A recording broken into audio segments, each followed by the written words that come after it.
Hello everyone, my name is John Bussart. I'm an HP Solution Center engineer for Ingram Micro. I help support servers, blade systems, storage, as well as networking technology solutions from HP. In this series of videos, we're exploring the ProLiant Generation 9 line of servers. What I like to do in my videos is I like to show you a slide from a popular PowerPoint and then explain to you what that means within a management interface. Today I've chosen a ProLiant DL360 Generation 9 server. Now this system's been already unboxed, but I still thought there would be a little bit of value in exploring this system and its components. The system I have is going to be a little bit different than what you're seeing on the screen. The system on the screen has 8 small form factor hard drives as well as an optical drive. Now there are different drive configuration options you can get for this system, such as you could remove the optical drive and have 10 small form factor drives, or the system you'll be looking at today from me, it'll have 4 large form factor drives. So typically you're going to be seeing the configuration of what you see on the screen, but I still thought again there was some value in showing you this system. Alright, so this DL360, this is a 1U version of another system that we've talked about, which is a DL380 Gen 9 server. So it still uses the same chipset as well as processors. So we still have the ability to get up to 3/4 of a terabyte of RAM, as well as processors with up to 18 cores each, or 36 cores per system. So with that being said, let's explore this system. Okay, here's the front of our DL360 Gen 9 server. This system is configured with 4 large form factor hard drives. All right, so certainly it's more typical to see small form factor hard drives in the system, but they do have options to put large form factor drive. This is what one of the large form factor drives looks like. All right, it's very similar to look and feel as a small form factor hard drives, but obviously it's a little bit larger. There's only one drive in this system because it came out of a big data implementation, and their redundancy came out of the scale of the solution rather than the internal drives. Right. So some other things that are here. Here is your ILO information as well as your serial number. Okay. And over here, you've got some diagnostic LEDs as well as a USB 3.0 port. All right, so that's the front of the system. Let's take a look at the back. Okay, this is the back of our DL360 Gen 9 server. Right. Over here is the location for our power supplies. This little purple here means hot pluggability. All right, this port wine color, as they like to say. And it does us no good right now because I only have one power supply installed, but I could install a second power supply in this bay if I felt like it. I could do that easily by removing this filler panel and installing this drive. So all the Gen 9 servers, the 300 series Gen 9 servers, take this power supply, so you have the ability to stock this one part and give yourself an extra power supply inside your stock room. And it'll slide right in there. So some other things, we have PCI Express 3.0 slots. We can have up to 3 of them inside our system.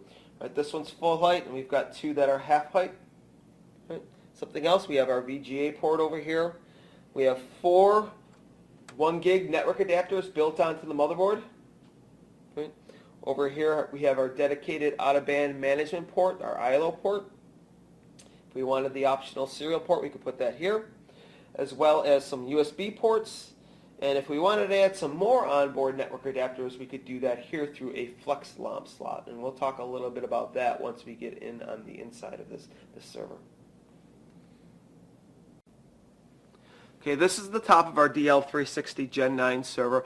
Before we go inside, I would like to point out this little sticker here. You may have seen some marketing material on there. The sticker says, "Try the first terabyte on us." And what it is the free license for a Store Virtual VSA SAN appliance, so virtual SAN appliance.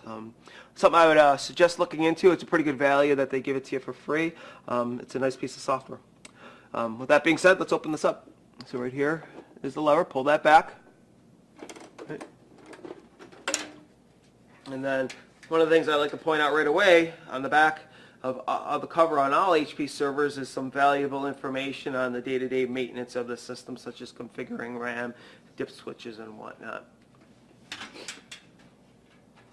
So this is the inside of the system.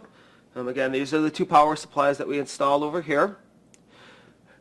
These are the system fans.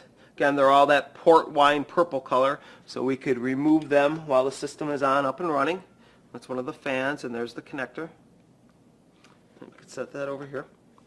All right, these are the two processors. Obviously, these are the memory banks associated with these two processors. Some other things to point out is here's a micro SD card slot, as well as a couple internal USB ports. This is our first riser board. Let me pull that out. There's no tools that are needed for that. All right, and we can see that it's got one riser on this side, which is an 8X slot, and if we flip it over, we've got a 16X slot on the other side. All right, so this is two. This is what comes naturally with the system. I want to buy the expansion card and install it in here, and I can get a third riser, and this over here will kind of come out to go along with that. All right. Now this empty space here is for the Flex LAN or the Flex LAN on motherboard. So the server definitely comes with 4 integrated 1 gigabit adapters, but I have the ability to add an extra adapter, and this is actually what a Flex LAN card looks like. All right, and this one here is actually a 2-port 10 gig base T adapters, but they have 4-port 1 gig adapters, so you could have a total of 8 gig down on the motherboard, or obviously they have 10 gig fiber-based adapters as well. So this is pretty easy to install. I've already taken apart the back maintenance plate, but after you do that, you just kind of fit this guy in here and push down on little blue levers, and it's in there, and then you got to tighten it up with the 1 thumb screw.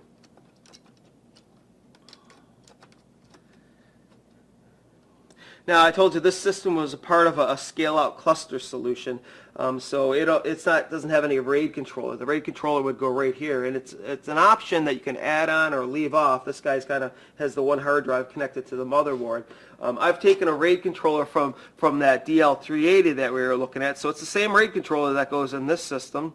There's the connector here, and this is a P440AR adapter, and all we do is plug this guy in here. There's a couple of rubber stoppers we need to pull out first, though. Let me grab those, set this down, it plugs right in, and then we would screw in these adapters. Now, it comes with an optional longer cable. I didn't grab that from the other server, but you'd take that and you'd plug that guy in there if you wanted to. But it's really easy to install. Again, you just screw it on down. Again, that's the adapter itself. System goes together pretty easily.